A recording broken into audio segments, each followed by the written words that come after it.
first thing to do is turn off the water on this 105-year-old house, like so.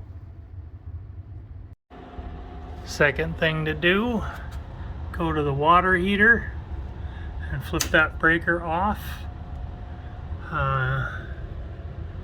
So anyway, you can see that says off now, water heater.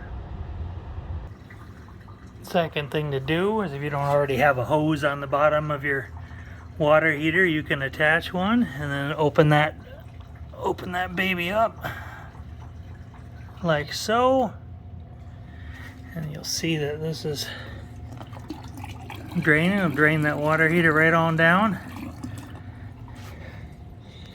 and then there's a little valve up on top here to help you drain it so you don't create a vacuum. Let's see if we can get a good look at this.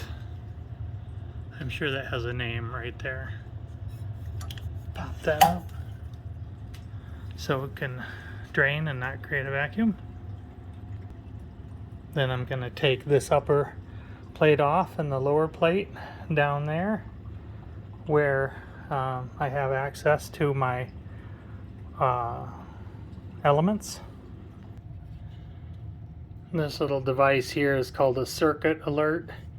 If you've been doing it with that old-fashioned 2-wire black and red wire device, throw that darn thing away, or hold on to it for if you're desperate and you can't find this. But just to show you, this is a live wire.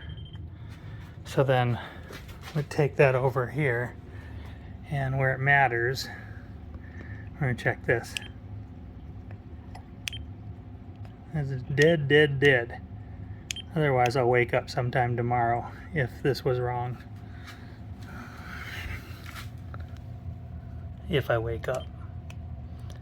I got the power off, just double checking, everything's cool.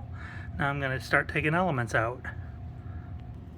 So that was just a matter of loosening those 2 screws there and pulling the black wire off the bottom, yellow off the top. And then I got this handy dandy wrench. It's 1.5 on one end and 1 7/8 on the other. I'm just going to loosen that and put the new one in with the new gasket and rewire it, and then go do the bottom.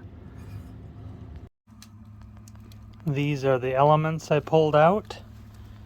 You can see the corrosion between the 2 posts here, this one and this one, this one and this one. Otherwise these really don't look that bad.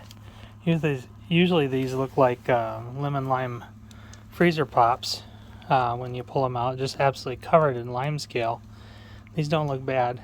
The other thing I would say is use a 1.5 inch socket bit and a 2-foot breaker bar and a second person if you want to really do this right and efficiently.